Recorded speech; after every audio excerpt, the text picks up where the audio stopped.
Assalamu alaikum wa rahmatullahi wa barakatuh. Ustazi on jara men ala ton ɓe guureji ɗin ton fof ne jaam. Hara o yafoto meɗen marɗo landal komin faala landade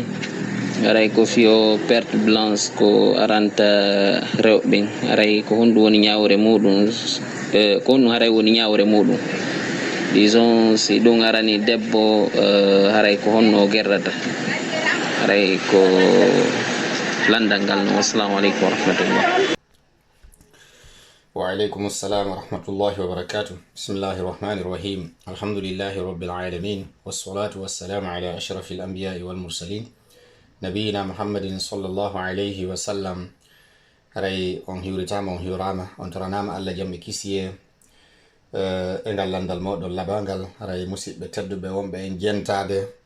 ka mojoɓere men ka jangu dina kan ɗo ka question réponse e kala mojoɓɓe inchallah e ka ɗeri men Facebook e ko nantata e ɗum on hiwrama hiwrangol islam on toranama Allah jamɓe kisiye kala ka wontirɗon e hoore leydi Allah ndi walla faw en jaam walla moƴƴinan en ka meɗen arsika en nafitorde ko moƴƴi kon ya rabbal alamin. Haray musidɓe tedduɓe ngal landal ɗo ko yowdiri e perte blanche ko wiyete kon haray wona woɓɓe wirta noon ka arabu al ifrazat, woɓɓe ina ka France perte blanche, woɓɓe ina sécrétion noddal hewɗe no e heewi e muɗum haray no firo ka pular ni wano dihal danihal yaltaykal e sonnajo ɗum no yalta wonde hay e gorko bon enfin no yalta e gorko no inne wonde woɓɓe inna wonde ka arabu kadi madiyu no wawa yarude noon no wawa kadi wadi ɗum ɗo fof wonde kadi haray no ara ka kalimaji arabu ko ɓe utilisata terme uji ɓe inna wano rutuba waɗo ɓe inna rutuba au lieu de wigol madiyu ma wadi ɓe inna rutubat wano wirte noon ifrazat min noon appellation ji buyno woodi ka France woɓe inna perte ka faransi woɓe inna perte blanche woɓe inna sécrétion enfin no firo fof ɗin ɗon piiji peu importe hara en andi ko landa kon ɗo haray mo kala no andi pertinemment ko landa kon ɗo par ce que jama on no heɓude ɗum particulièrement sonnaɓen haray o sécrétion perte blanche e ko nantata e ɗum ko yaltata ñawore muɗum haray no mari catégorie ji ɗiɗi haray selon karamo ko ɓen no senditiri noon programme on e fait ko yowdiri e sonnaji on en particulier haray si tawi ɗi sécrétion ji haray provenant ji moƴƴi on si tawi elle provient du vagin hara ko vagin on c'est à dire ko ka awra sonnajo on ka voisin woni ko iwri hara na en profondeur hara tawata ɗin ɗon hiɗi woni laaɓuɗi hara ko perte blanche tout blanche hara jilla hay e hunde c'est à dire qui ne comporte aucune souillure hara souillure ala e mum tuundi e ko nantata ara no jilli marron no jilli toɓɓo e ƴiƴam ma keɗɗo e ƴiƴam ɗum ɗo haray oɗo façon perte ɗo o façon sécrétion ɗo oɗo façon haray bonnay salligi ko woni haray wona obligatoire yo otin chance an ɗum ɗo conki ko noon karama koɓe yewtiri haray jente moƴƴa na perte on fo wonɗe yewtude ko si tawi woni ɗum ɗo hara provenance mum on hara ko ka vagin sonnaɓe on faami ɗum ɗo joni noon tawata ɗon kadi o wonda aucune souillure c'est à dire ala tuundi ko yowdiri e marron couleur on hara ala ton jilluɗum wonde haraɗa heɓa toon keɗɗoyi ƴiƴam ma keɗɗoyi couleur ko wawa chocolat ma ko nantata e ɗum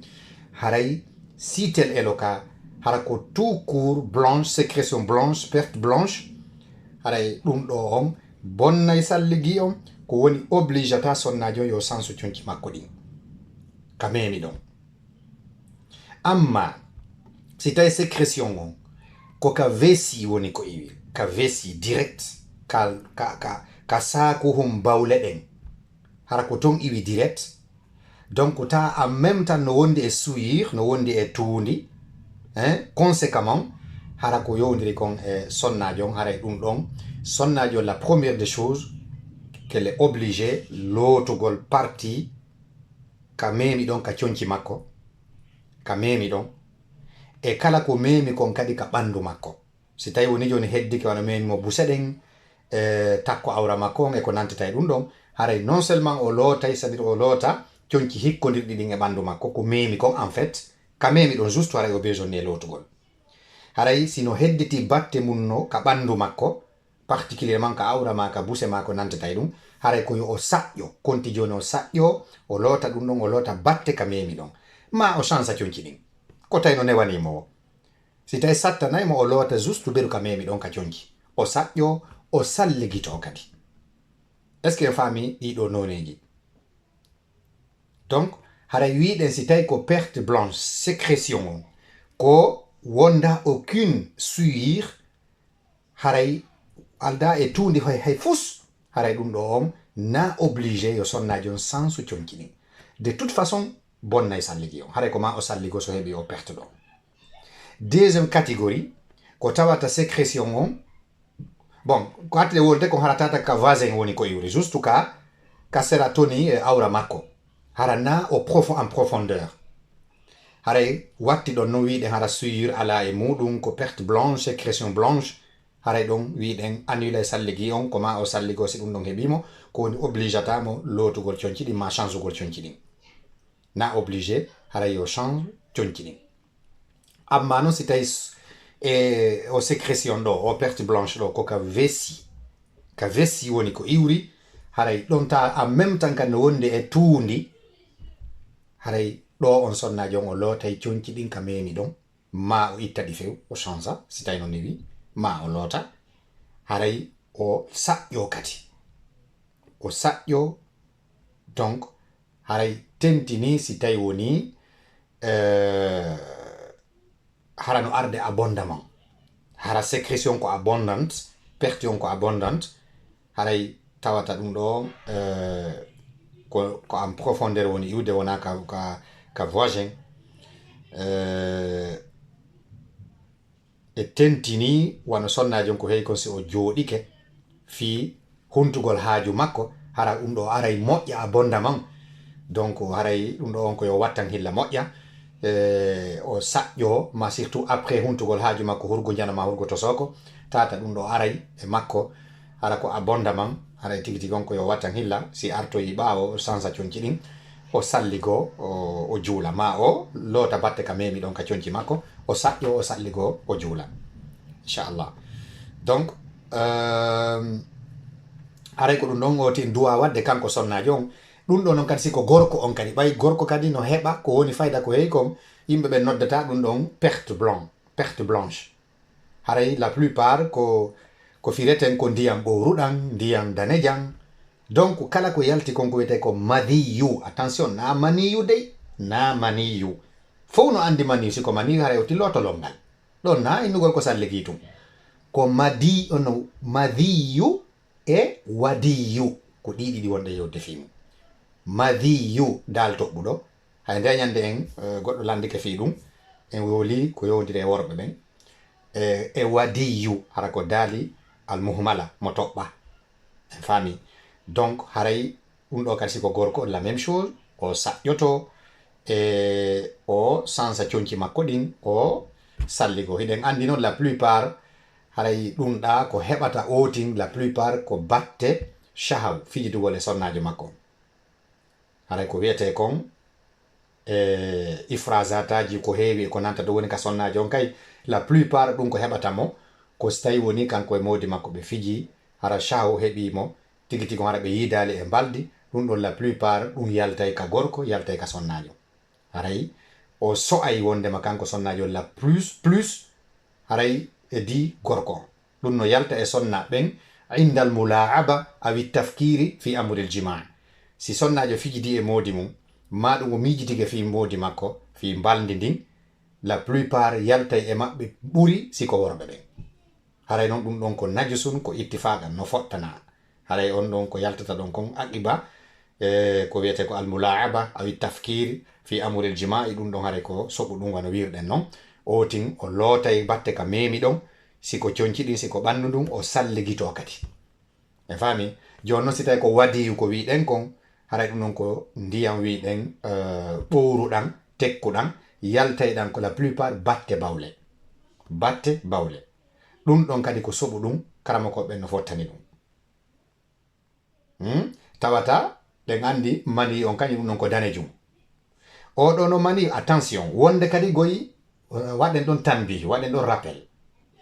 andi e woli inde madiyu al ifrazati e woli kadi inde wadiyu jonno maniyu on wona rendigu ngun tun goyi yaltintamo wonde wona kadi hoyɗugol ngol tun si wotin fijidi e sonnajo mon e modi mum ha shawon tiiɗi e makko o excitike ha feƴƴiti wonde ɗum no wona sago maniyu yaltagoy haray woti waɗo attention si ɗum heɓimo o fijidi e ɓeygu makko ha o excitike trop par la suite ndiya yalti e makko kanko gorko ma sonnajo yo vérifie moƴƴa o anda par ce que siko mani wonde mani no yaltira sabu ɗum siko ɗum ɗon haray ko yo loto longal ɗum haray ko obligatoire hiɗen andu noon ko danejum pen wawa perte on ɗa no tekki no ɓowri no wona andirɗen noon donc no voilà no rawni ɗum ɗo no yalta wonde inda istidadi ko wiyete kon aw inda istidadi shahwa sanga shahwa on tiiɗi yaltay e gorko yaltay e sonnajo yaltay e gorko yaltay e sonnajo donc ko ɗum waɗi nelaɗo sallllahu alayhi wa sallam sonnajo arno landiɓe o wi'i nde sonnajo loototo si tawi o hoyɗi nelaɗo maki ida ra'atil ma'a wajabal ghuslu si sonnajo yi'i ndiyan ɗan haray waɗɗike mo longal ɗum ɗo holli on ɗum foti o ɗani o yi'i ndiyan o heɓi ndiyan ɗan maniyu on foti himo fini o yi'i ndiyan ɗan haray longal waɗɗike c'est-à-dire na weesa ɗani tum maniyu yalti e ma longal waɗɗoto sinara ko tabu nawnare kono say ko sabu fijindaru ma sabu miijitagol ma sabu hoyɗugol haray yaltiri itte sikesi ko yidigal e mbaldi en fami donc haray perte blanche on ko ɗum ɗon marɗen ko ɓanginen e nden toɓɓere ɗon haray ɗen andi karama koɓe no mari yewtireji buyɗe muɗum woɓɓe haray ɓe fottani ɓeyna ɗum ɗa hayske ko laaɓu ɗum kako tunu ɗum haray perte blanche on tata suyir fus ala e mum hiɓe inni ɗum ɗon ko tahir si yama ko tahir holla haray ko iwi ko najis ko woni holla koko ñamete mago ko ɗumannete ko woni bonnay salligi kono haray la plupart obligata o tin chance ugol conci ɗin wano ka woɓɓe noon innayi ka waɗugol ihtiyat ka howindagol haysi ko on ɗon geru loota de toute façon loota ka memi ɗon haysi ko perte blanche sécrétion blanche tawata no ala aucune souillure tawata fus ala ton ko tuundi e ko nantete ɗum hay ɗum ɗon ko ɓuri moƴƴude kon sa heɓi feere lootu saƴƴuɗa loota batte ka memi ɗon hay ɗum ɗon ko wiyano kon wondema na obligé ya change conci ɗin e mum na obligé ya lootu conci ɗin mais haray ko ɓuri laɓede kon lootu saƴƴuɗa loota batte mum haray a itti duttu fus hande kay ala ton foti ko ɗiɗi kala noon haray c'est mieux c'est beaucoup mieux wallahu alam wassalamu aleykum warahmatullahi wabarakatuh si faljere woni molla yafini si yaadi e sawaba ko immorde Allah si naninike faminike haray ko Allah yettuɗen haray ko Allah jarnuɗen si faljere woni min haray ko min woni ko fela min e cheytan assalamu aleykum warahmatullahi wabarakatuh